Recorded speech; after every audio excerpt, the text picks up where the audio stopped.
अस्सलाम वालेकुम। High Alfalah channel में फ्रेंड्स आपका स्वागत है। जैसे कि आप देख रहे हैं कि हम टेंथ की साइंस कवर कर रहे हैं। हम पहले दो लेक्चर कर चुके हैं जिसमें हमने केमिकल रिएक्शन एंड इक्वेशन पढ़ाया था और एसिड बेसिस एंड सॉल्ट्स। आज हमारा थर्ड लेसन है metal and non metals. Chapter 3 है ये, टेंथ क्लास की केमिस्ट्री का, इसको हम कवर कर रहे हैं। तो मेटल और नॉन मेटल से आप क्या समझते हैं? अभी आप देखते होंगे बहुत सारी चीज़ें कि लोहे की बनी है या एल्युमिनियम की बनी है, कॉपर की बनी है, इवन गोल्ड की बनी है। These are metals. और वैसी बहुत सारी चीज़ें जैसे पानी है, आप देखते हैं पानी है या कोई गैस है, सीएनजी गैस हम यूज़ करते हैं घर में, मीथेन गैस होती है वो बर्न करने के लिए या आग जलाने के लिए। या कोल है, कोयला आपने देखा होगा बहुत सारी जगहों पे। तो हमें पता नहीं होता कि भी ये मेटल है या नॉन मेटल है। तो आज काफ़ी सारी चीज़ें आपकी क्लियर होने वाली है, चैनल के साथ बने रहिए। तो मेटल और नॉन मेटल में सबसे पहले तो, जैसे कि मैंने आपको पिछली क्लासेस में बताया है कि वन जो हमारे पास अभी तक नोन एलिमेंट है वो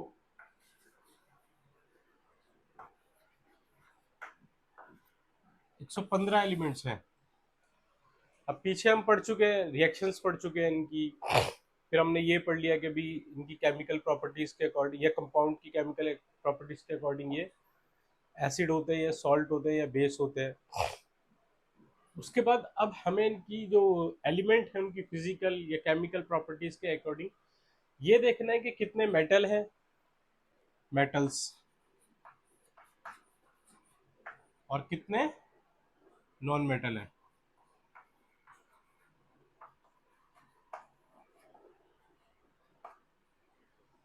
तो ये इनकी फिजिकल प्रॉपर्टी के अकॉर्डिंग ये डिस्टिंगाइज किया गया है कि भी ये मेटल है और ये नॉन मेटल है। जैसे कि आपको यही डिफ्रेंशिएट में बता देता हूँ, इजी हो जाएगा। कुछ भी नहीं है, बहुत इजी है, थ्योरी है।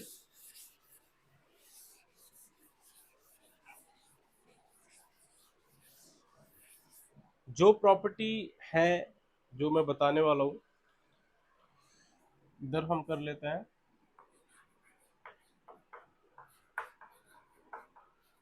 मेटल्स और इधर नॉन मेटल्स। ओके, डिफ्रेंशिएट कर लेते हैं। तो नंबर वन क्या होता है जी? Ductility.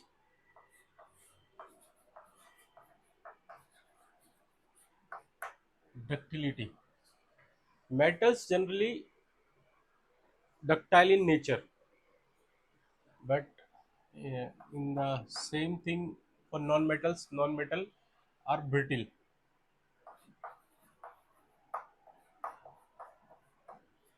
Brittle in nature. Ductility किस चीज को कहते हैं कि भी अगर कोई हम पे मेटल या कोई एलिमेंट है, जैसे कि गोल्ड है या कॉपर है, एल्युमिनियम है, तो इसको हम ड्रोन ड्रॉन करके इसके थिन वायर हम बना सके, बीट करके खींच के, ऐसे खींच के थिन वायर, जैसे वायर होते हैं ना, हम इलेक्ट्रिकल वायर यूज करते हैं, उस तरह के वायर कर सकते हैं ताकि वो ब्रेक ना हो। कोई भी एलिमेंट को हम खींच रहे हैं और उसका वायर बन रहा है और वो ब्रेक नहीं हो रहा, तो उसको उस चीज की डक्टिलिटी कहते हैं। और ब्रिटिल वो चीज होती है, जैसे ग्लास आपने देखा होगा। हालांकि जो ग्लास है लेड वो एक मेटल है, बट वो ब्रेक हो जाता है, वो एक्सेप्शन है। तो ग्लास को जैसे ही आप खींचेंगे या कुछ चीज मारेंगे वो एकदम ब्रेक हो जाएगा, तो उसको ब्रिटिल मटेरियल कहते हैं, एकदम से ब्रेक हो जाना। हायर क्लासेस में आप जाके पढ़ेंगे कि भाई इलास्टिक लिमिट क्या होती है, प्लास्टिक लिमिट क्या होती है, कहाँ पे जाके कोई चीज़ ब्रेक हो जाती है, कैसे होता है, वो सब हायर क्लासेस में है। इवन ग्रेजुएशन में आपको सारी चीज़ें मिलेंगी। ये 11th 12th में भी कुछ टच है इसका। तो मेटल्स क्या होते हैं? डक्टाइल होते हैं। और अपोजिट नॉन मेटल क्या होते हैं? ब्रिटिल होते हैं। उसके बाद सेकंड है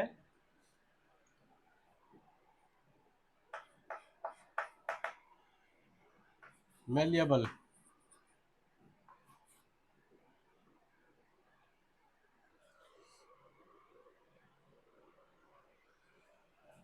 M M A double L E A P. They are malleable.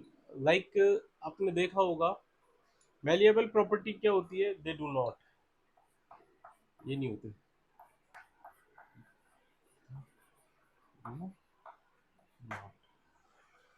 तो मैलिएबल क्या प्रॉपर्टी होती है कि भी किसी भी मेटल या एलिमेंट को आप पीट पीट के, जैसे लोहार होता है वो किसी चीज को पीट के उसको आकार देता है। तो जैसे कोई सिल्वर है या एल्युमिनियम है, आपने एल्युमिनियम की फाइल देखी होगी, खाना पैक करते हैं उसको, तो वो पीट पीट के या मशीन के थ्रू उसकी मशीनिंग प्रोसेस करा के उसको थिन शीटों में कन्वर्ट किया जाता है। तो जिस मेटल को, जिस चीज को हम थिन शीटों में कन्वर्ट कर सकते हो और वो ब्रेक ना हो, टूटे ना, तो उसको मेटल कहते हैं। वो एक मेटल की प्रॉपर्टी होती है। नॉन मेटल जनरली वो प्रॉपर्टी पोजेशन नहीं करते।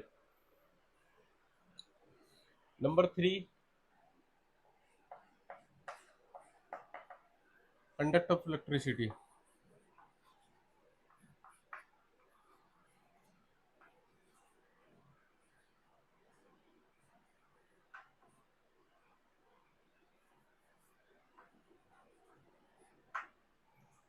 इलेक्ट्रिसिटी कंडक्ट करते हैं,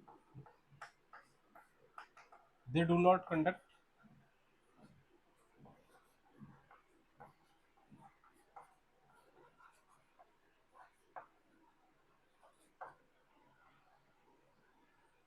इलेक्ट्रिसिटी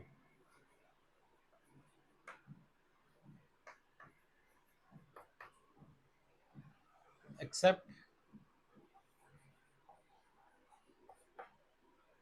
ग्रेफाइट।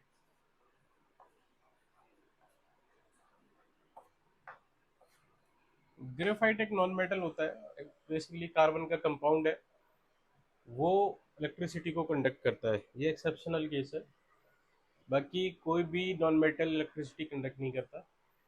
और mostly all the metals conduct electricity. और इवन फोर्थ प्रॉपर्टीज की लिख लें।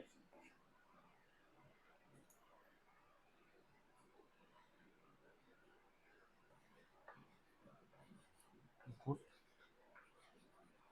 कंडक्टर ऑफ हीट,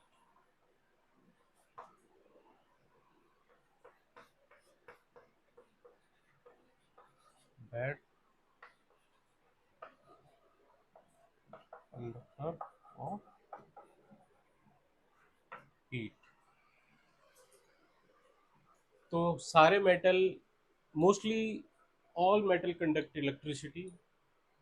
एंड तभी आप देखते हो कि वायर बनाए जाते हैं, एल्युमिनियम के वायर होते हैं, कॉपर के होते हैं, ब्रास के होते हैं, इवन समटाइम लोहे के भी होते हैं। अकॉर्डिंग टू रिक्वायरमेंट उसके हिसाब से ये रिक्वायर्ड किया जाता है। और good conductor of heat, heat के गुड कंडक्टर होते हैं। देखा होगा आपने कि भी घर में बर्तन होता है, वो मोस्टली एल्युमिनियम का होगा या स्टील का होगा, आजकल स्टील के काफ़ी चल रहे हैं। तो उसके ऊपर रख के खाना बनाया जाता है, तो उससे खाना जल्दी बन जाता है या दूध उबाला जाता है, वो सारी चीज़ें, क्योंकि वो गुड कंडक्टर ऑफ इलेक्ट्रिसिटी है, हीट है। इसी वजह से वो हीट को जल्दी पकड़ता है और गर्म होता है, उसी वजह से खाना उसमें बनाया जाता है।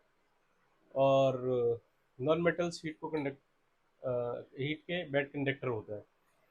वैसे ही इलेक्ट्रिसिटी के भी ये बैड कंडक्टर है, ब्रिटिल इन नेचर होते हैं, मैलिएबल नहीं होते, इलेक्ट्रिसिटी को कंडक्ट नहीं करते, बैड कंडक्टर ऑफ हीट होता है। एक्चुअली क्या होता है ना, मेटल के अपोजिट नॉन मेटल है।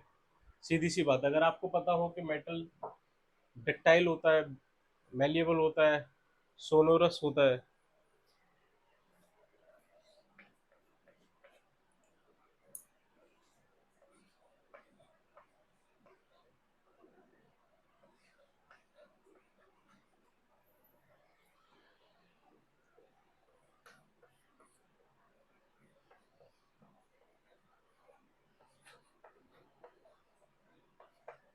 ये नहीं होते। सोनरस का मतलब होता है कि भी जब कोई मेटल गिरता है तो वो साउंड करता है, तो उस साउंड की आवाज को सोनरस कहते हैं। कि भी कोई चीज साउंड के साथ गिरती है तो, पर दे आर नॉट सोनरस। और भी प्रॉपर्टीज होती है, वो भी मैं करा देता हूँ आपको।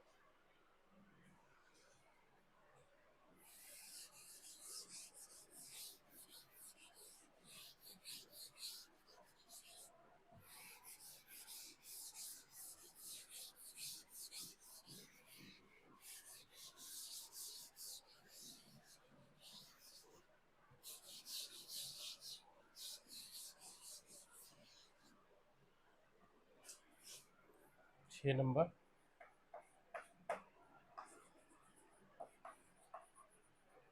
lustrous, shiny.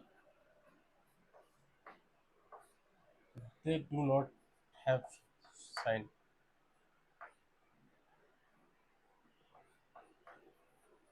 They are not shine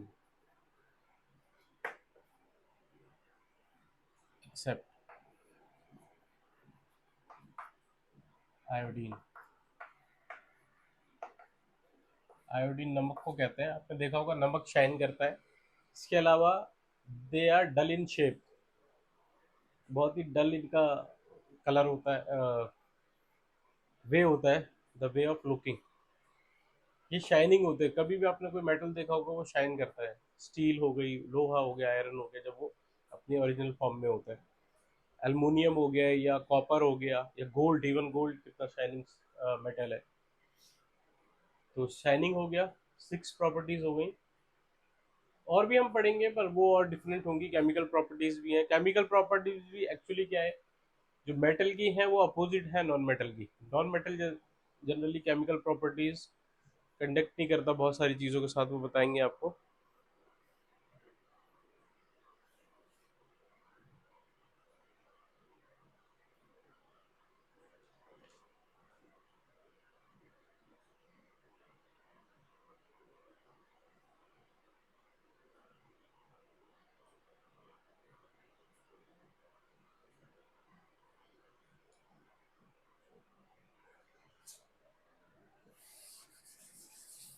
अभी मेटल की बात करते हैं। ये प्रॉपर्टी आपको समझ में आ गई है, फिजिकल प्रॉपर्टीज थी। ये फिजिकल प्रॉपर्टी ऑफ मेटल और नॉन मेटल थी। मोस्टली जो चैप्टर है वो इसी पे बेस्ड है। और कुछ रिएक्शंस हैं मेटल्स की, हाइड्रोजन के साथ, क्लोरीन के साथ, मेटल की नॉन मेटल के साथ, हाइड्रोक्लोरिक एसिड के साथ। उसके बाद और है कि भी क्या चीज़ें, ये मेटल हम एक्सट्रैक्ट कैसे करते हैं फ्रॉम द अर्थ क्रस्ट। तो मोस्टली तो हमें सब अर्थ क्रस्ट से ही मिलता है। तो उसको किस तरीके से एक्सट्रैक्शन करके हमें फाइनल मेटल मिलता है, वो है।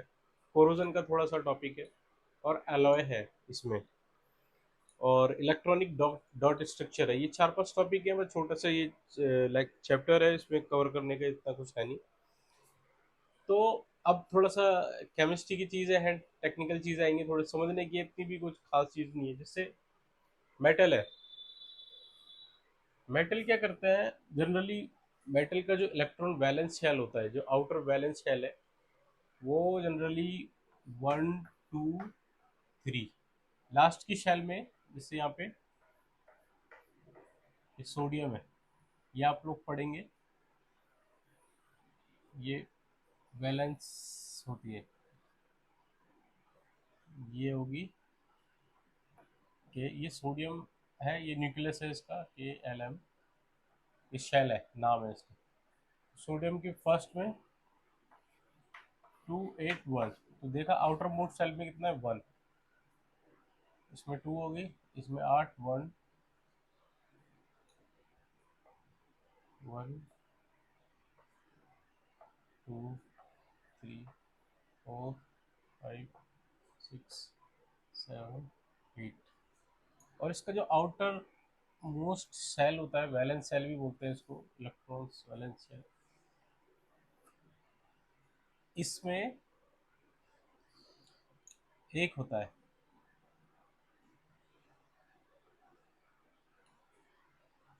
एक, ये KLm, जो एम सेल होती है। तो इस तरीके की इलेक्ट्रॉनिक कन्फिग्रेशन होती है। तो ये सोडियम की बात कर रहे हैं। जब सोडियम है तो जनरली क्या है कि भी हीट जब इसमें डालते हैं तो ये एक एटम लूज कर देता है, कि इनर्टनेस लाने के लिए। क्योंकि जो इनर्ट गैस होती है वो किसी के साथ रिएक्शन नहीं करती, वो इनर्ट रहती है, वो फ्री ऑफ नेचर रहती है। वो किसी भी ना केमिकल रिएक्शन करती हैं, ना फिजिकल कोई रिएक्शन उनमें होता है। तो ये 2 8 ये वैलेंस शेल होती हैं। 2 8 8 16 32 इस तरीके से। तो ये आउटर मोस्ट होता है। तो इनर्टनेस अचीव करने के लिए होती है मोस्टली। तो जितनी भी इनर्ट गैस है, हीलियम, आर्गन, जेनॉन, क्रिप्टॉन, उसमें हीलियम को छोड़ के सब में 8 वैलेंस शेल होते हैं उनके आउटर मोस्ट। सरफेस में, सेल में। तो जब इसको स्टेबल करना होता है तो ये क्या करता है, अपना एक एटम लूज कर देता है। तो जैसे मैं आपको दिखा रहा हूँ, Na, यहाँ पे 281, ये माइनस करता है एक इलेक्ट्रॉन, और यह Na पॉजिटिव है, यह सोडियम आयन, सोडियम आयंस। तो ये होता है 2 और 8। ये अब स्टेबल कंडीशन में है, इनर्टनेस के करीब है, ये इनर्ट गैस के करीब है ये, और ये किसी के साथ रिएक्शन नहीं करता। अब इसने ये इलेक्ट्रॉन दे दिया एक अपना, ठीक है। ये तो ही मेटल, तो ये जब मेटल एक एटम खो देता है तो ये पॉजिटिव साइन बनाता है। तो मेटल्स को जनरली इलेक्ट्रोपॉजिटिव इसीलिए कहा जाता है, इलेक्ट्रो पॉजिटिव, क्योंकि एक इलेक्ट्रॉन किसी को देके पार्टिसिपेट करते हैं और प्लस का साइन बनाते हैं, इसलिए जनरली सब मेटल्स को इलेक्ट्रोपॉजिटिव मेटल्स कहा जाता है।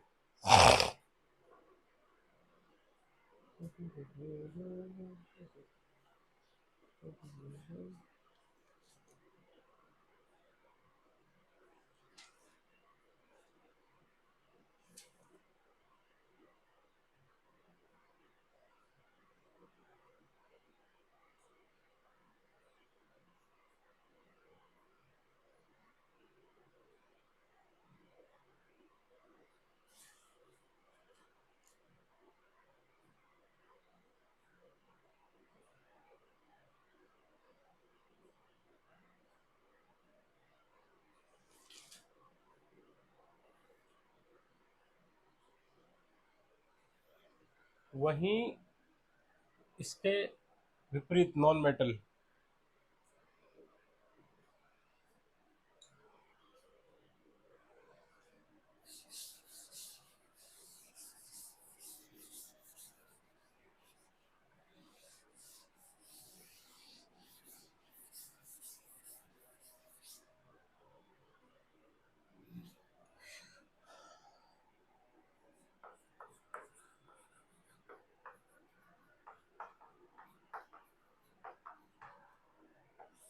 नॉन मेटल क्या होते हैं, इलेक्ट्रोनेगेटिव एलिमेंट होते हैं, क्योंकि जितने भी जनरली नॉन मेटल्स हैं उनकी आउटर मोस्ट सेल में 5, 6, 7 इलेक्ट्रॉन होते हैं।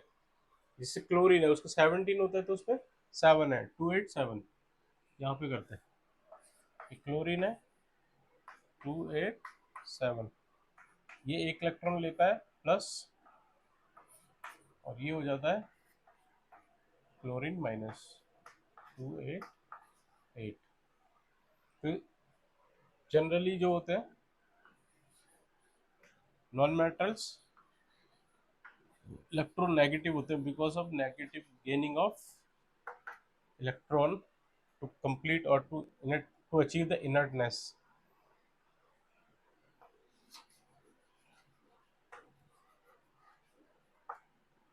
Electronegative elements.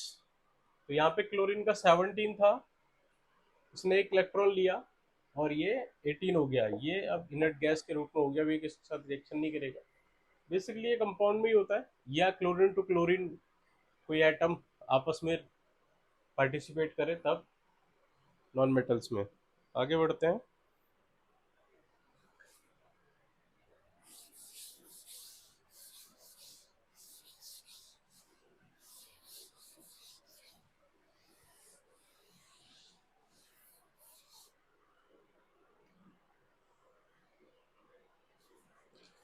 फिजिकल प्रॉपर्टीज हमने पढ़ ली हैं, नॉन मेटल्स की भी पढ़ ली है। केमिकल प्रॉपर्टीज हम पढ़ लेते हैं, थोड़ा सा केमिकल प्रॉपर्टीज में मेन है,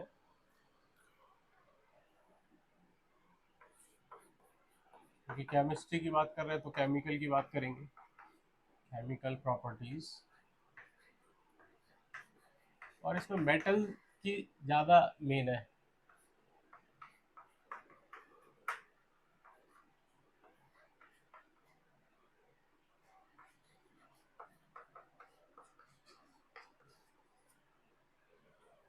chemical properties of metals. First property, first property है रिएक्शन विद ऑक्सीजन।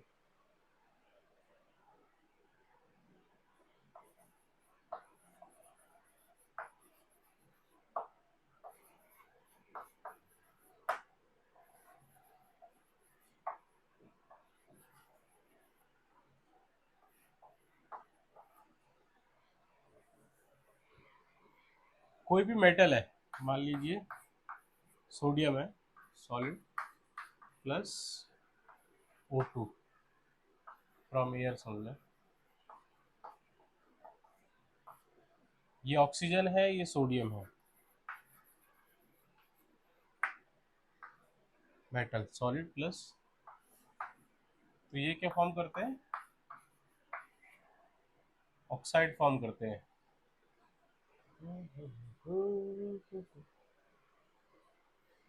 और पहले भी हम पढ़ चुके हैं, ये आप समझ लें कॉम्बिनेशन रिएक्शन थी, उसमें Mg+O, जब मैग्नीशियम का oxygen in the presence of oxygen में हम उसको जलाते हैं तो MgO हमें मिलता है, यानी मैग्नीशियम ऑक्साइड।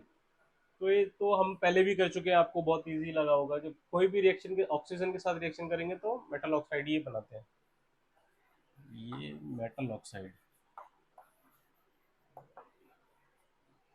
तो फर्स्ट केस हो गया, भी ऑक्सीजन के साथ अगर हम किसी भी मेटल की रिएक्शन कराएंगे तो हमें क्या मिलेगा, मेटल ऑक्साइड मिलेगा। ठीक है,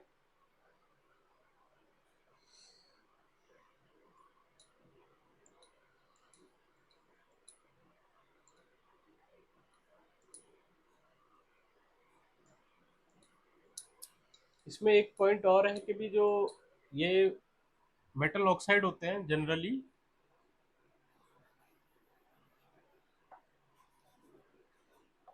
insoluble in water,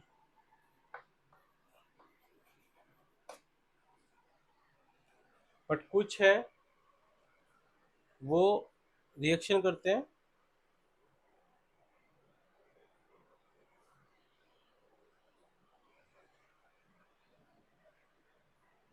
sodium hydroxide, ये होगा, कुछ रिएक्शन करते हैं वाटर के साथ,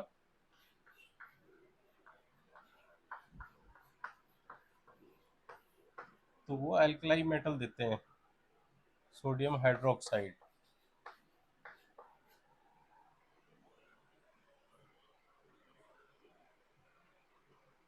सोडियम हाइड्रोक्साइड प्लस, प्लस कुछ नहीं, सोडियम हाइड्रोक्साइड देते हैं, ये बैलेंस है क्या, 2 2 2 2।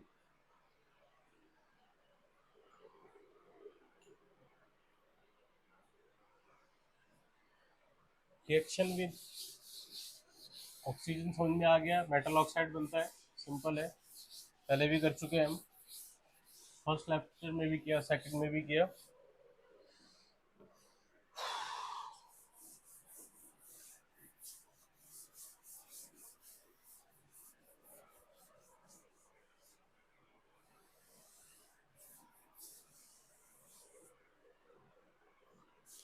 अब सेकंड हम करेंगे, एक और चीज हम इसमें समझ लेते हैं,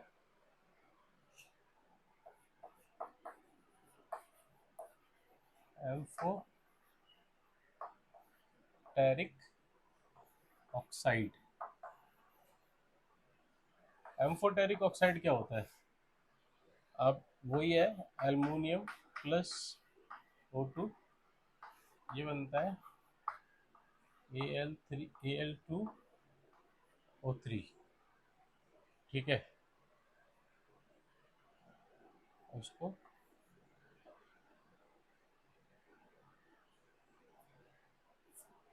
बैलेंस करना है, यहाँ पे 3 हो गया, 6, यहाँ पे 2, यहाँ पे 4। अब एल्युमिनियम मेटल है, वो ऑक्सीजन के साथ रिएक्ट करके क्या बनाएगा, एल्युमिनियम ऑक्साइड। तो बेसिकली ये क्या है कि एम्फोटेरिक ऑक्साइड है, ये रिएक्ट करता है एसिड के साथ भी और बेस के साथ भी। एसिड और बेस के साथ ये रिएक्ट करता है, तो इसको एम्फोटेरिक ऑक्साइड बोलते हैं। और ये पेपर में पूछा भी जाता है, तो इसीलिए मैंने ये बता दिया। HCl ये एसिड है, रिएक्शन करेगा, रिजल्ट क्या आएगा बताएं? Aluminium chloride plus H2O। तो बात वही है, कोई भी ऑक्साइड रिएक्ट करेंगे तो salt plus aluminium chloride AlCl3 plus H2O। यहाँ पे 2 है, वहाँ पे 1 है, 3 3। बैलेंस करो भाई इसको।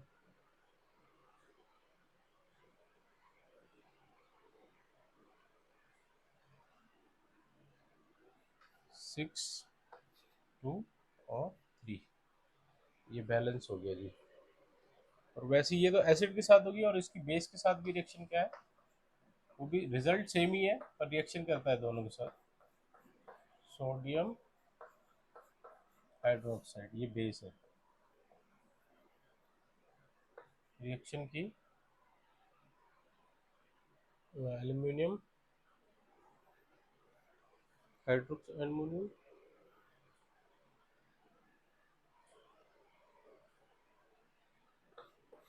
And NaN oxide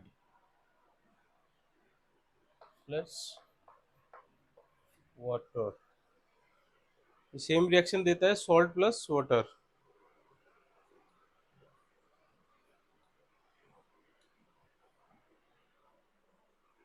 amphoteric oxide, क्योंकि मेटल ऑक्साइड है ना, इसीलिए बता दिया, ये दोनों के साथ रिएक्शन करता है।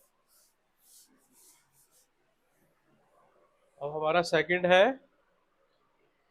Reaction reaction of metal with water.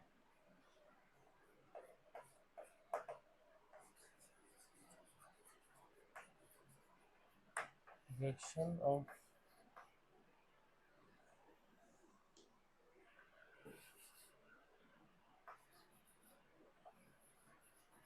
Metals with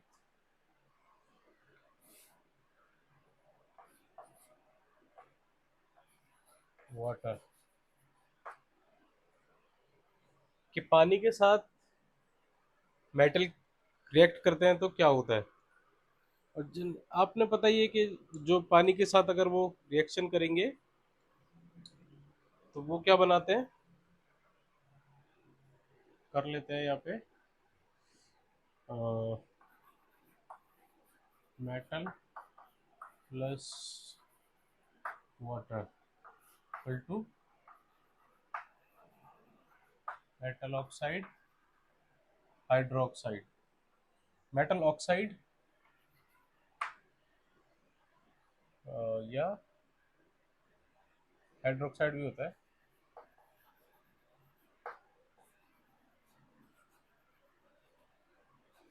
metal hydride, not oxide.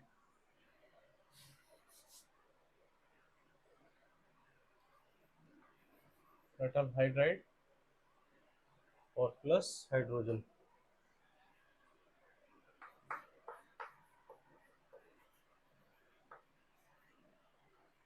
ये है। इनमें से एक रहता है, या तो मेटल ऑक्साइड रहेगा या मेटल हाइड्राइड रहेगा। तो कोई रिएक्शन देखते हैं।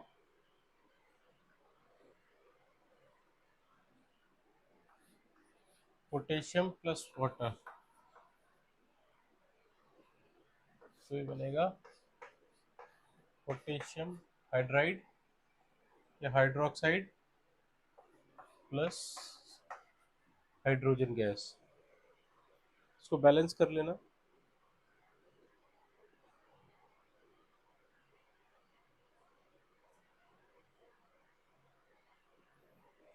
और एक जनरली कुछ मेटल है जो रिएक्शन नहीं करते वाटर के साथ भी, कोल्ड वाटर के साथ, ये अलग अलग है कि भी कोल्ड वाटर है, हॉट वाटर है या स्टीम है। तो मैग्नीशियम स्टीम के साथ रिएक्शन करता है, ये स्टीम होती है, और ये ऑक्साइड बनाता है। जनरली स्टीम के साथ जो बनते हैं ऑक्साइड बनते हैं वो हाइड्रोजन गैस। इन सबको बैलेंस कर लेना, ये बैलेंस नहीं है, ठीक है।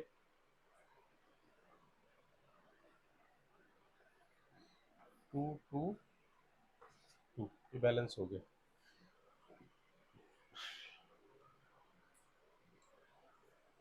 तो अगर मेटल की पानी के साथ रिएक्शन होगी तो मेटल ऑक्साइड या हाइड्रोक्साइड बनेंगे, जैसे कि आप देख रहे हो यहाँ पे ऑक्साइड है और यहाँ पे हाइड्रोक्साइड है। और कुछ मेटल हैं जो पानी के साथ ना वो स्टीम में रिएक्शन करते, ना हॉट वाटर ना कोल्ड वाटर, किसी में भी वो रिएक्शन नहीं करते, जैसे कि गोल्ड हो गया, सिल्वर हो गया, वो रिएक्शन नहीं करते, या कॉपर हो गया, दे आर लेस रिएक्टिव। अब थर्ड है हमारा डाइल्यूट एसिड्स के साथ हमारा रिएक्शन विद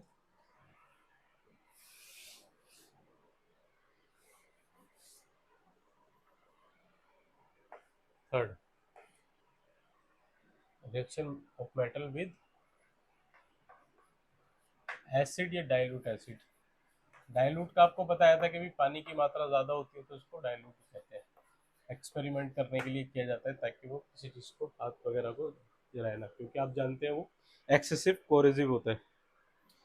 तो अब ये तो आपको पता ही है कि डाइल्यूट एसिड के साथ हम कोई रिएक्शन कराते हैं मेटल की तो वो सॉल्ट प्लस वाटर देते हैं, सॉल्ट प्लस हाइड्रोजन गैस। जो सेम रिएक्शन अभी हमने कराई थी वो रिवर्स में होती है, जिसे हम कर लेते हैं Na प्लस ClHCl, ये एसिड है डाइल्यूट एसिड, तो NaCl प्लस हाइड्रोजन, तो ये सॉल्ट है NaCl सोडियम क्लोराइड, और ये हाइड्रोजन है।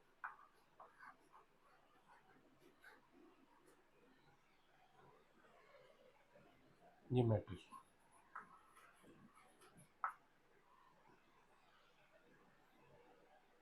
एक और कर लो, Mg plus HCl MgCl2 plus hydrogen, तो ये भी सेम रिजल्ट है, ये भी मेटल है, मैग्नीशियम सोडियम भी मेटल है। तो जनरली एसिड के साथ रिएक्शन होगी तो सॉल्ट प्लस हाइड्रोजन गैस निकलती है।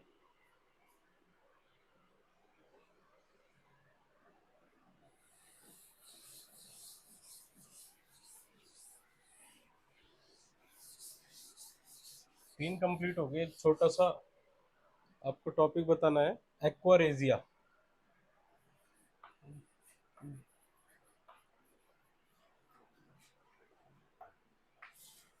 जनरली एसिड जो होते हैं वो लेस रिएक्टिव मेटल्स के साथ रिएक्शन नहीं करते, सोने के साथ रिएक्शन नहीं करते, चांदी के साथ रिएक्शन नहीं करते, वो उनको ना गलाते हैं ना कुछ करते हैं। बाकी आपने देखा कि मेटल रिएक्शन करता है एसिड के साथ तो सॉल्ट प्लस हाइड्रोजन गैस निकलती है। पर गोल्ड या सिल्वर या प्लेटिनम उनके साथ रिएक्शन नहीं करते। बट एक एसिड है, एक्वारेजिया नाम है उसका, वो 3:1 के रेशियो में होता है। इसको रॉयल वाटर ऑफ लैटिन यूनान कहा जाता है। ये इतना ज़्यादा कोरोसिव है कि ये सोने को भी गला देता है, इस रेशियो में इसको प्रिपेयर किया जाता है, ये मैन मेड है। ये होता है हाइड्रोक्लोरिक एसिड, और ये होता है हाइड्रोजन नाइट्राइड।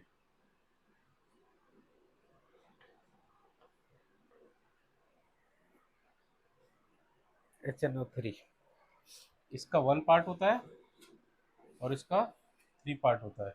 इसको मिलके कंसंट्रेटेड एक्वारेजिया सोने तक को गला सकता है।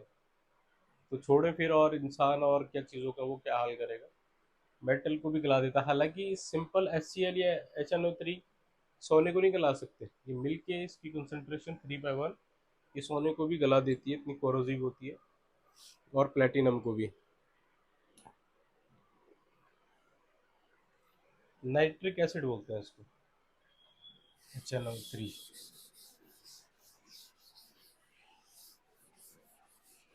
अब हम फोर्थ पढ़ेंगे, और फोर्थ हमारा है reaction of metal with salt solutions. Salt solution में जनरली क्या है,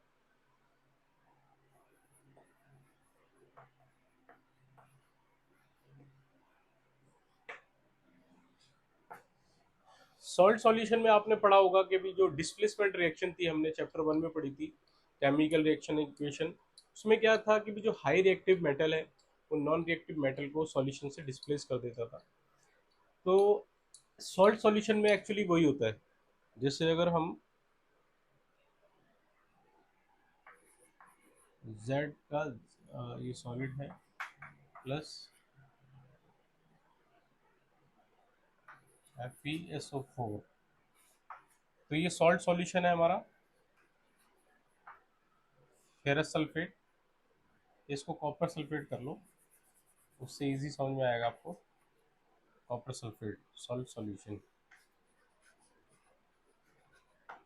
ये मेटल है,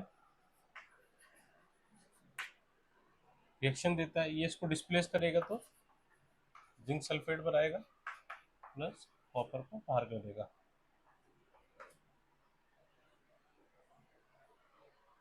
तो इसमें क्या करता है, वो डिस्प्लेस कर देता है। आप कॉपर की कोई इसमें स्ट्रिप डालेंगे तो ये इसको कुछ डिस्प्लेस नहीं करेगा, इसमें कोई रिएक्शन होगी ही नहीं, क्योंकि ये मोर रिएक्टिव है देन कॉपर। रिएक्टिविटी सीरीज उस दिन आपको बताई थी, और चैप्टर 3 में आप अच्छे से पढ़ लेना, मैं वीडियो में भी लगा दूंगा। Even difference between physical properties, chemical properties, metal और नॉन मेटल, और रिएक्टिविटी सीरीज को भी मैं इस वीडियो में लगा दूंगा, आप जरूर देखना।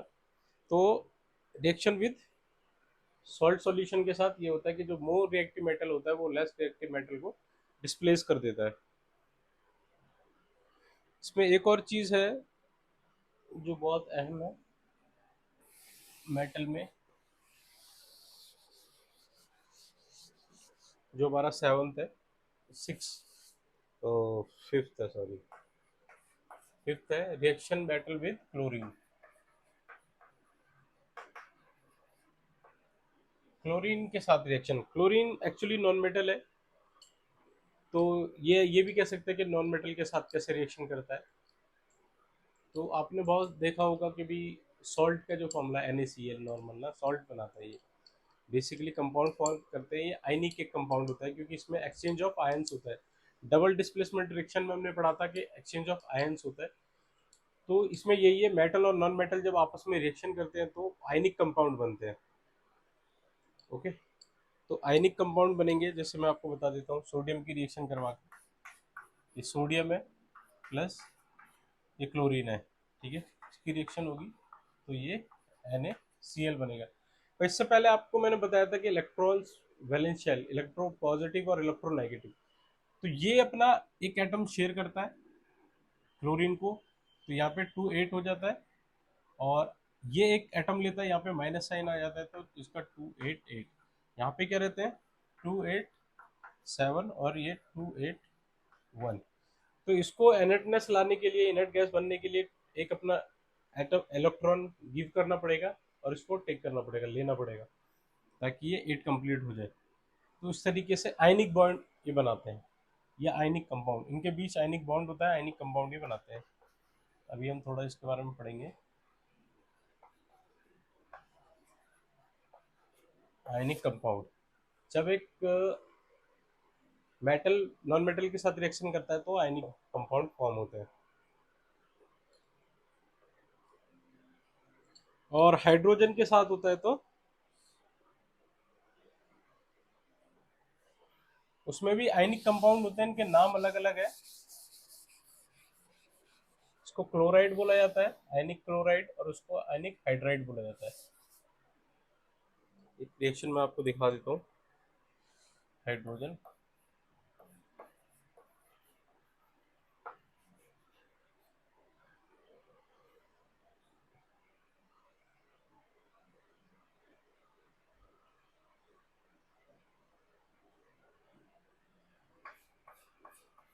Na+S2 बनता है NaH, ये सोडियम हाइड्राइड है।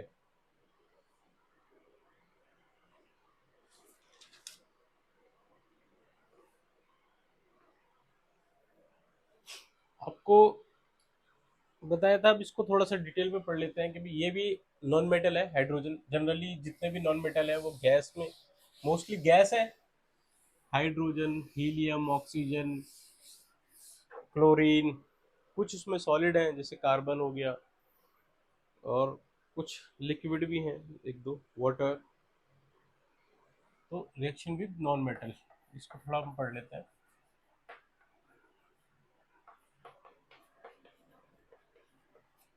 एनसीईआरटी के जो भी सवाल होंगे, जो भी या और एक्स्ट्रा कोई भी सवाल होंगे, वो आप हमें कमेंट में कर सकते हैं। बाकी ये पूरे थ्योरी खत्म करने के बाद हम इसका वन बाय वन जितने भी क्वेश्चन आंसर हैं एनसीईआरटी में उसको हम सबको कवर करेंगे वन बाय वन। तो घबराइएगा मत कि भी क्वेश्चन नहीं बता रहे, सिर्फ थ्योरी है, तो सारी चीज़ें कवर कर रहे हैं। इवन थ्योरी में ही सारी चीज़ें कवर हो रही हैं, अगर आप क्वेश्चन को थोड़ा सही से पढ़ेंगे तो वो सारी चीज़ें कवर हो जाती हैं। बट हम स्पेशली उनकी भी वीडियो बनाएंगे जिसमें हम सारे क्वेश्चन आंसर कवर करेंगे एनसीईआरटी के प्लस एक्स्ट्रा क्वेश्चन हो। तो आपको पता है कि भी मेटल और नॉन मेटल आपस में रिएक्शन कर देते हैं तो आयनिक कंपाउंड फॉर्म होते हैं।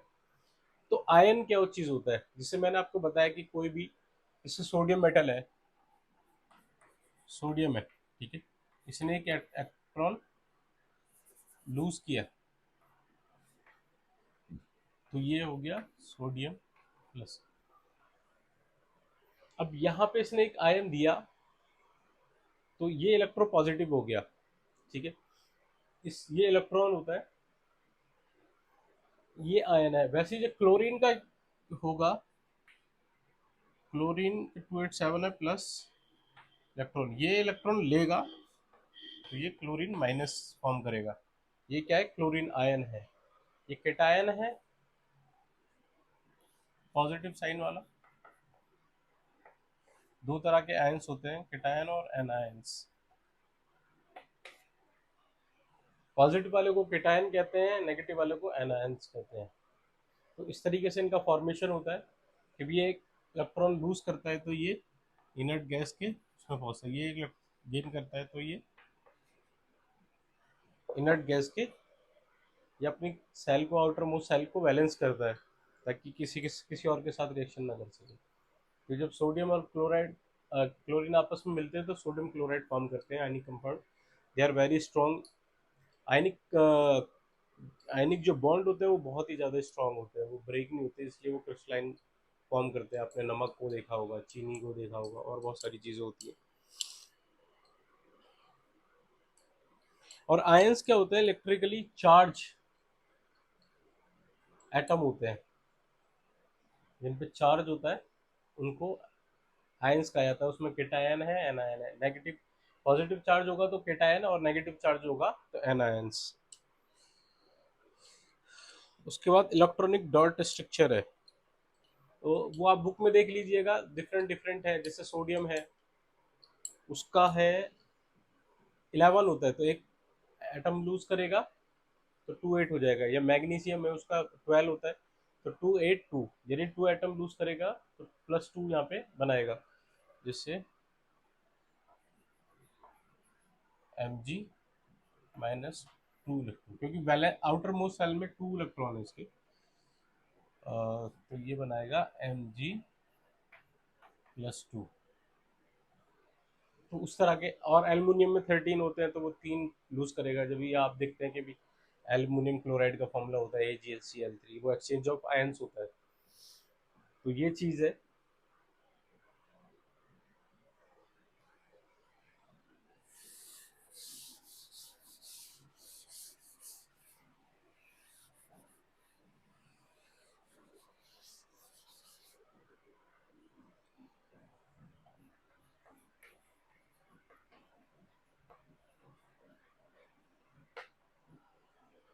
दो तरह के आयनिक बॉन्ड होते हैं, दो तरह के बॉन्ड होते हैं आयनिक कंपाउंड में। एक आयनिक बॉन्ड होता है, एक कोवलेंट बॉन्ड होता है।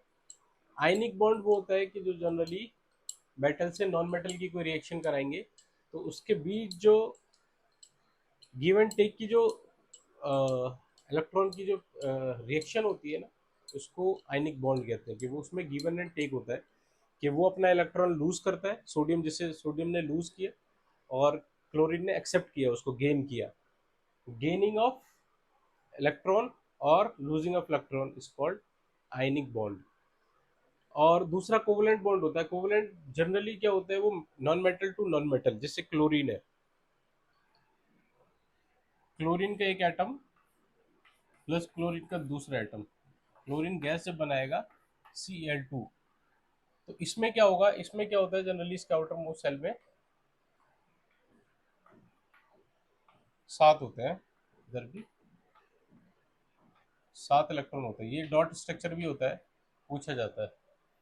बट इस केस में क्या होगा, आपको थोड़ा एक्सप्लेन कर दूंगा।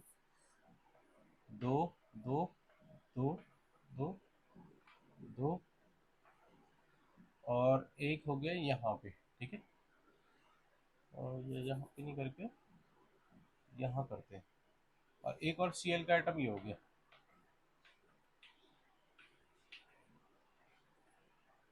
अब 7 होते हैं, 7 इसके और 7 इसके, तो इसमें क्या होता है ना, शेयरिंग ऑफ इलेक्ट्रॉन होता है, Cl2। इसमें ये गिव एंड टेक की रिएक्शन नहीं है, लूजिंग और गेनिंग का नहीं है, इसमें क्या है, शेयरिंग है।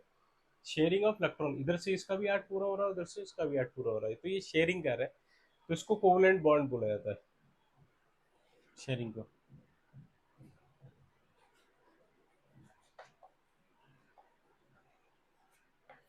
आयनिक बॉन्ड और कोवलेंट बॉन्ड। आयनिक बॉन्ड में क्या होता है, शेयरिंग और लूजिंग होती है, और आयनिक बॉन्ड में क्या होता है, लूजिंग और गेनिंग होती है आयनिक बॉन्ड में। और कोवलेंट बॉन्ड में क्या होता है, शेयरिंग होता है, शेयरिंग ऑफ इलेक्ट्रॉन्स। अब आपको मैं कुछ फॉर्मेशन सिखा देता हूँ।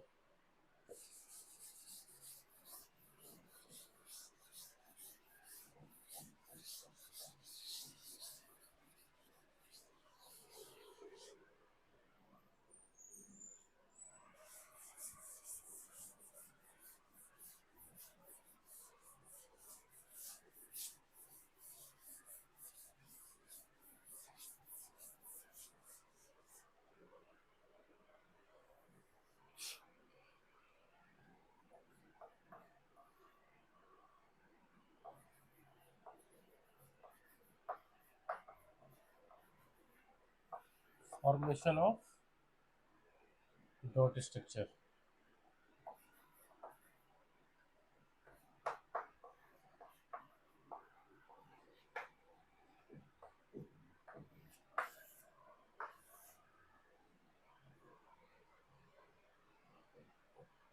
सोडियम क्लोराइड का कर लेते हैं,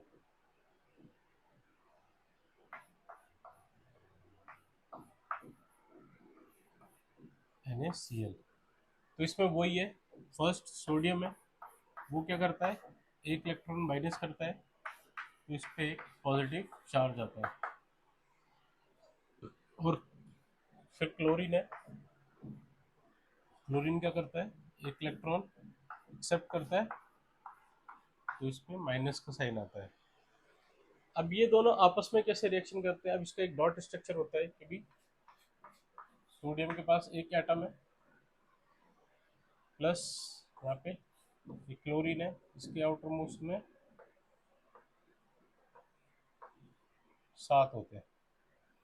तो ये जो इलेक्ट्रॉन है, ये यहाँ पे जाएगा, इसको कहते हैं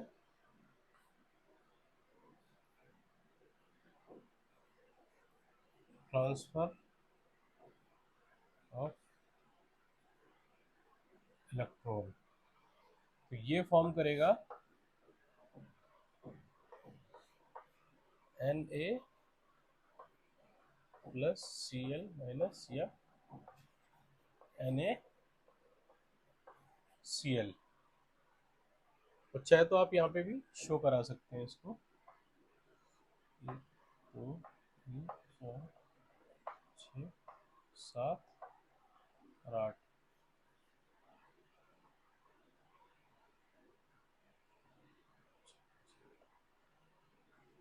ये बनता है Na+Cl-।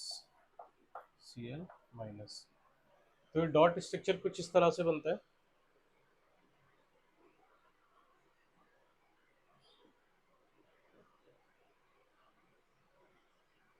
इसमें इसने अपना इलेक्ट्रॉन इसको दिया और इस पे पॉजिटिव आ गया, इसने एक गेन किया, इस पे नेगेटिव आ गया, और ये दोनों के बैलेंस, जो आउटर मोस्ट सेल है वो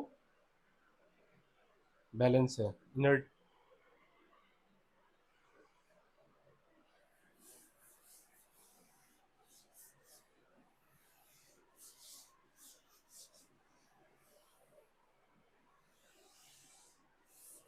एक और देख लेते हैं, कोई होगा तो।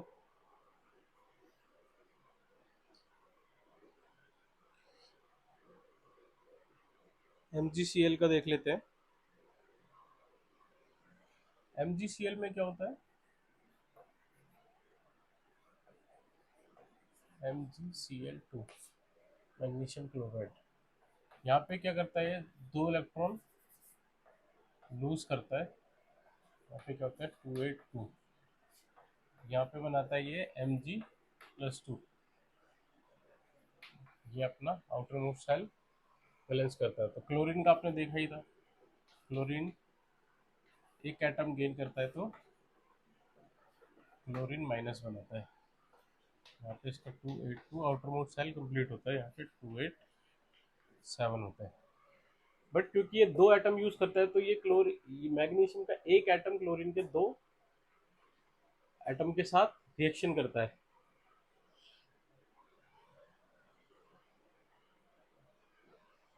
ये इतना समझ में आ गया ना? ये हटाना पड़ेगा।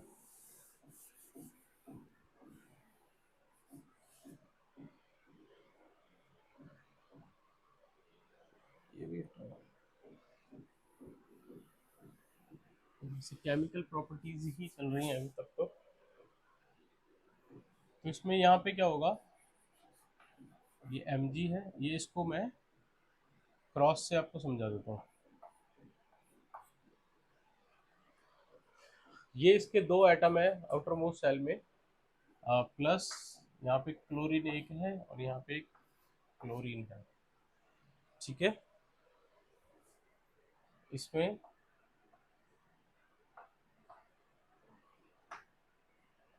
7 है और इसमें भी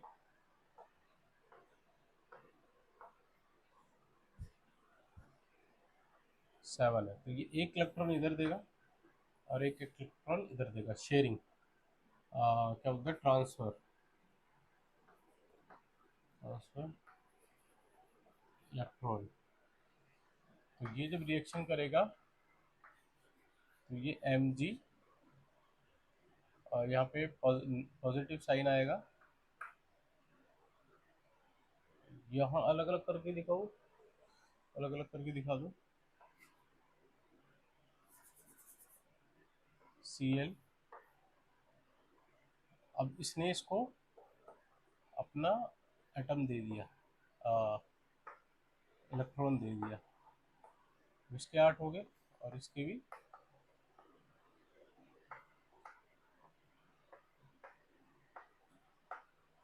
इस तरीके से पता लगता है कि इसने अपना एटम लूज कर दिया है क्लोरीन को। यहाँ पे माइनस है, यहाँ पे भी माइनस है और यहाँ पे 2 प्लस है। और इसको इस तरीके से लिख सकते हैं Mg+2Cl माइनस 2Cl होता है, और जनरली इसको लिख दो आप MgCl2। इस वाले में चाहे तो कंफ्यूज मत हो ना, आप इसको सीधा ही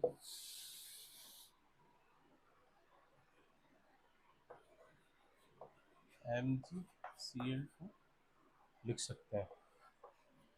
या ये इलेक्ट्रॉनिक डॉट स्ट्रक्चर है, या डॉट स्ट्रक्चर इसको सिंपली बोला जाता है। ये जो है ये आयनिक है, क्योंकि ये मैग्नीशियम मेटल है और ये नॉन मेटल है। अब आपको एक कोवलेंसी का भी समझा दूं, जिसमें कोवलेंट बॉन्ड फॉर्म होता है। तो जनरली नॉन मेटल के साथ रिएक्शन करते हैं, या जैसे सेम इटसेल्फ, जैसे क्लोरीन क्लोरीन के साथ करती है, क्लोरीन एलिमेंट क्लोरीन के साथ अगर करता है तो जैसे आपको पता ही था एक लूज करता है वो, जिसे यहाँ पे मैं बना देता हूँ, एक गेन करेगा तो क्या बनाएगा, क्लोरीन माइनस। कोवलेंट बॉन्ड में माइनस नहीं करता, ये शेयर करता है, जैसे क्लोरीन प्लस क्लोरीन, तो ये क्या होगा, क्लोरीन 1 2 3 4 5 6 7, एक दूसरा क्लोरीन दर्शाएगा,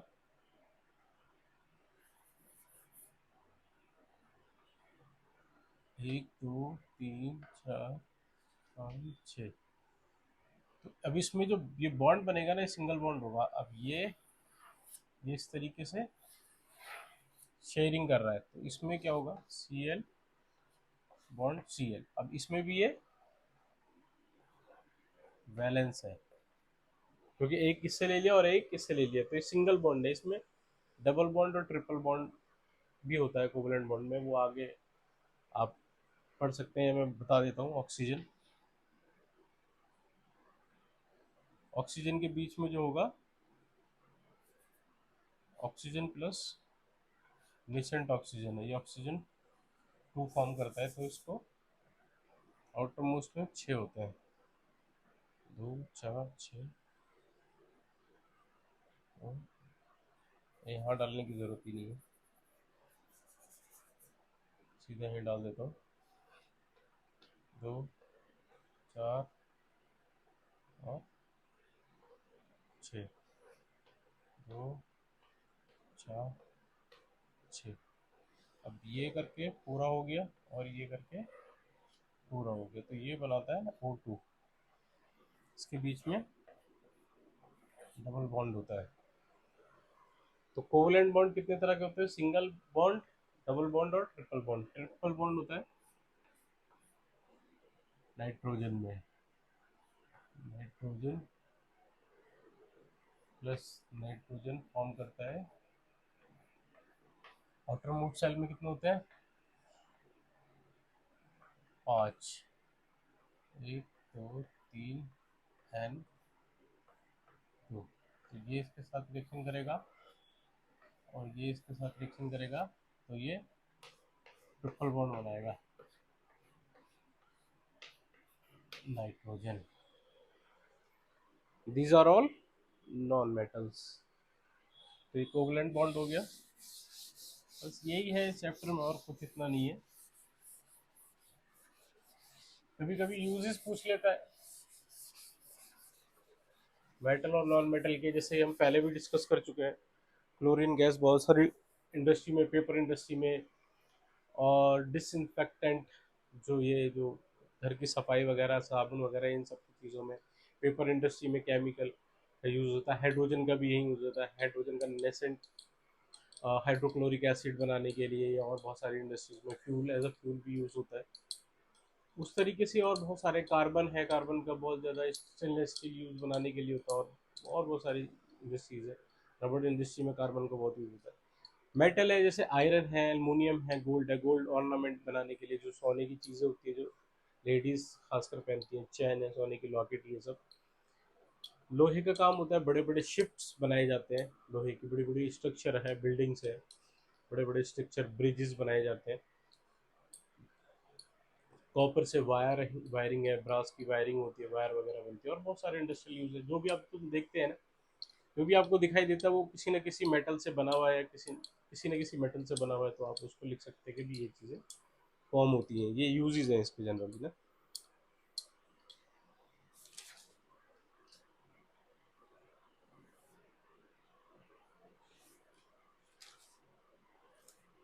अब एक चीज़ और है,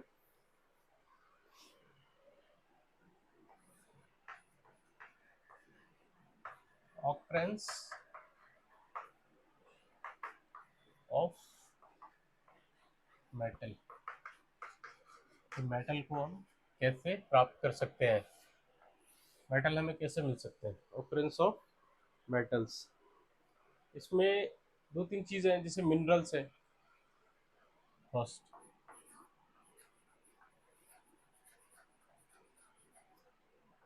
जो भी अर्थ क्रस्ट से हमें मिलता है ना एलिमेंट, अब वो इम्प्योरिटी से भरा हुआ है, उसमें बहुत सारी सैंड है, रॉकी सैंड है, बहुत सारे पत्थर हैं, और बहुत सारी इम्प्योरिटीज़ होती है, क्लोराइड की इम्प्योरिटीज़ होती है, सल्फेट होता है, ऑक्साइड्स की शक्ल में हमें मिलते हैं।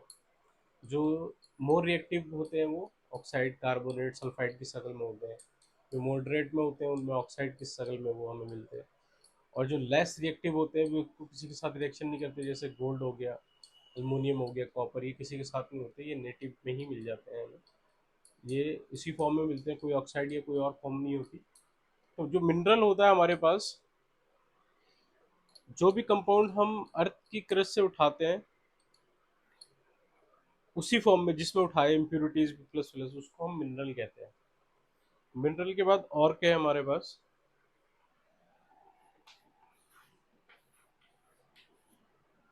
और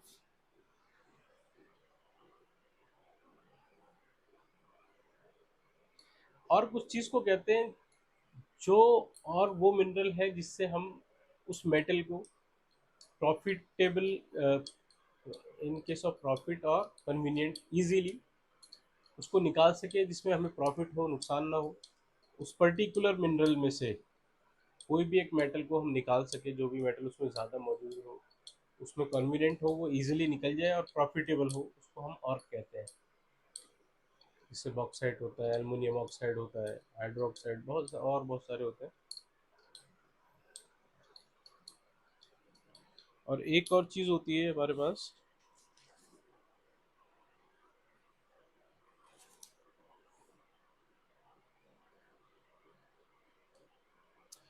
और एक चीज़ होती है, ये आपको कुछ डेफिनेशन है, मैं करा रहा हूँ, आती है पेपर में पूछते हैं। गैंग या गॉज करके कुछ पढ़ते हैं, इसको गैंग पढ़ सकते हैं। ये क्या था? Unwanted impurities like sand, rocky material, earthy particles, limestone means present in the ore is called gauge. Gangue या गॉज मतलब जो भी इम्प्योरिटीज ऑर्क में पाई जाती है उसको गॉज कहते हैं, गैंग कहते हैं। गैंग जनरली वर्ड आता है, गैंग कहते हैं। ठीक है, तो मिनरल जो अर्थ क्रस्ट से मिलता है, और उसको कहते हैं वो मिनरल जिससे हम मेटल को इजीली और प्रॉफिटेबली फाइंड कर सके थे, और जो इसमें इम्प्योरिटीज पाई जाती है उसको गैंग कहते हैं। ये आपको कराना था, अब इसका मैं बता देता हूँ। ऑकरेंस ऑफ मेटल तीन तरीके से होते हैं। सबसे पहले कन्वर्जन ऑफ कंसंट्रेटेड और कंसंट्रेशन ऑफ ऑर्क।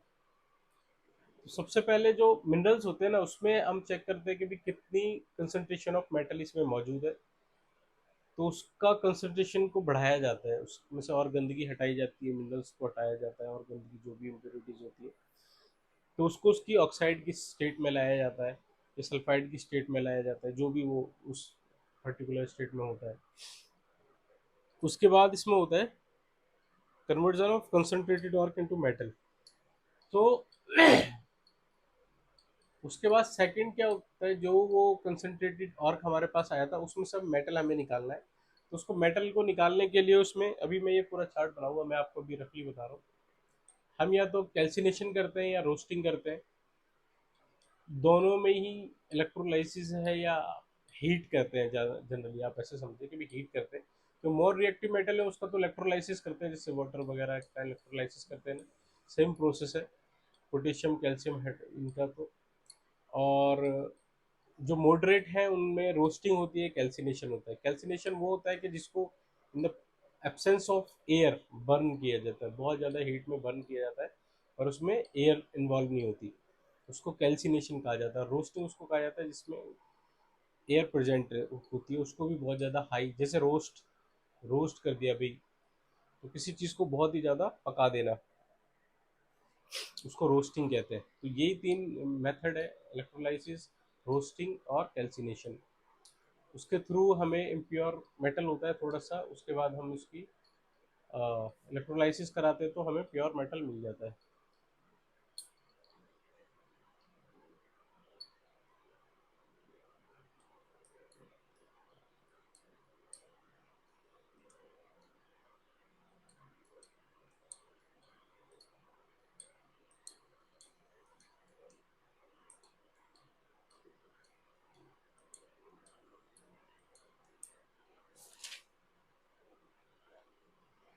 एक एलॉय होता है, तो मिक्सचर ऑफ टू टू और मोर मेटल इज कॉल्ड एलॉय। जिसे ब्रास आपने देखा होगा कभी,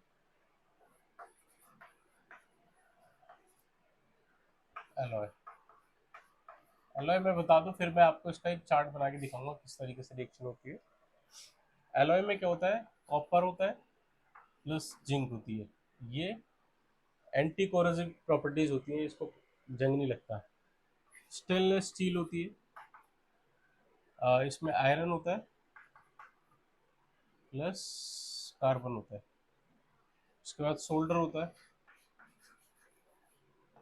स्टेनलेस स्टील आपने देखा होगा चमकता हुआ, रेलिंग वगैरह इसकी बनाई जाती है जनरली, और आजकल तो काफ़ी यूटेंसिल भी बनाए जा रहे हैं इसके। शोल्डर वो होता है जो इलेक्ट्रॉनिक आइटम्स में वायर को जोड़ने के काम आता है, शोल्डरिंग के काम आता है। तो इसमें 50-50% टीन और लेड होता है। तो ये सब एलॉय हैं, इनकी प्रॉपर्टी चेंज होती है इनके पेरेंट एटम से। ये इसका सी कॉपर के साथ या जिंक के साथ कोई लेना देना नहीं, इसकी अपनी एक प्रॉपर्टी होती है। और जनरली स्ट्रांग होते हैं, हार्ड होते हैं, स्ट्रांग होते हैं, और फ्लेक्सिबिलिटी होती है काफ़ी, और प्रॉपर्टीज़ होती है। इनको जनरली एलॉय कहते हैं। ये इतना इंपॉर्टेंट चैप्टर है ये।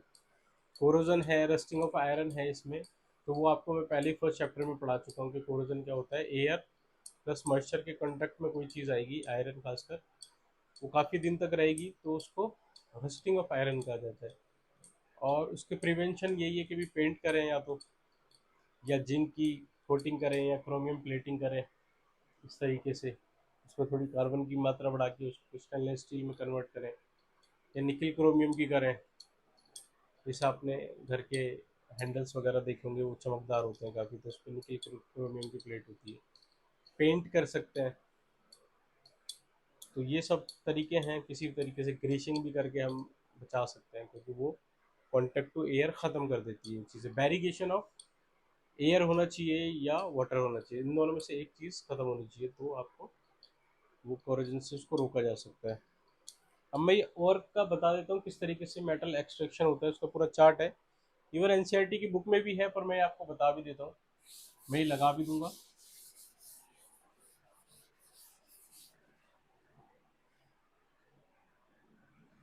इसको भी मैं हटा देता हूँ।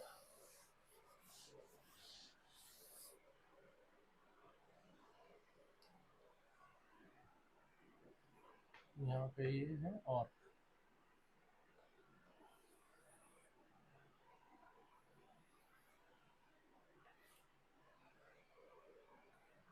यहाँ पे है कंसंट्रेटेड, और कंसंट्रेटेड और ऑफ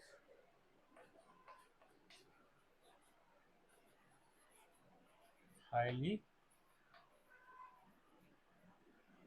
रिएक्टिव मेटल्स। तो इसका तो सिंपल है, प्योर मेटल मिलता है,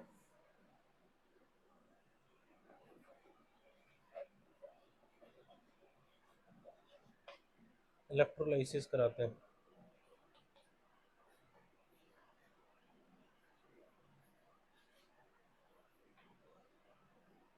मोल्टन स्टील, मोल्टन और इसका इलेक्ट्रोलाइसिस कराते हैं, ये फौरन ही प्योर मेटल दे देता है।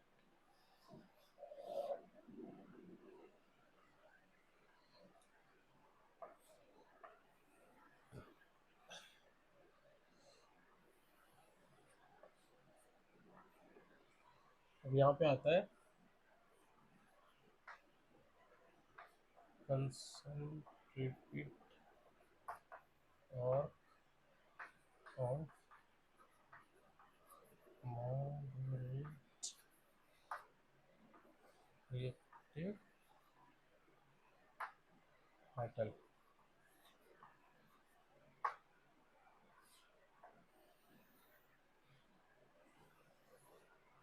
अब इसमें टू फर्दर होता है,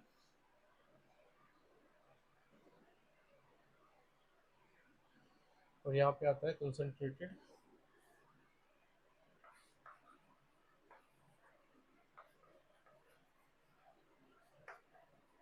और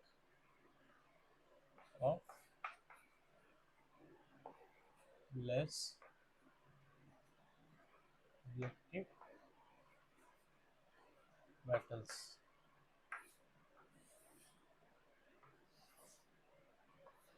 इसका क्या है, रोस्टिंग करते हैं।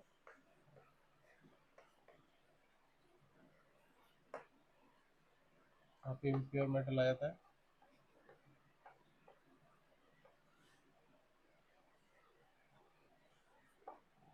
फिर यहाँ पे इलेक्ट्रोलाइसिस किया तो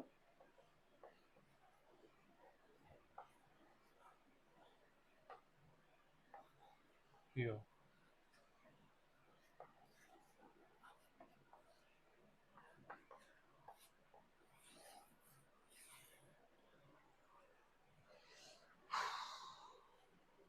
सॉरी, यहाँ पे इलेक्ट्रोलाइसिस नहीं होता है, यहाँ पे रिफाइनिंग होता है। रिफाइनिंग रिफाइनिंग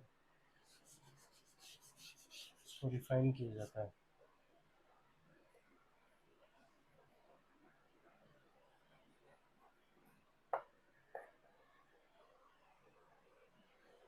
यहाँ पे फिर ये दो होते हैं,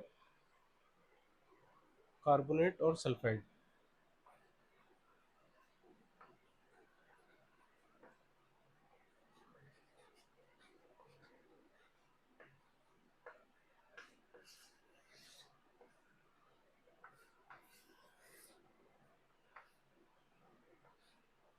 इसको कैल्स इसका कैल्सिनेशन होता है और इसका रोस्टिंग।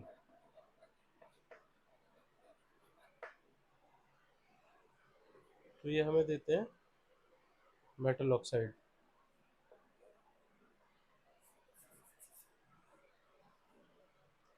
ये हमें मेटल ऑक्साइड देते हैं। फिर मेटल ऑक्साइड का फिर से आप रिडक्शन विद कार्बन कराएंगे तो इम्प्योर मेटल देता है।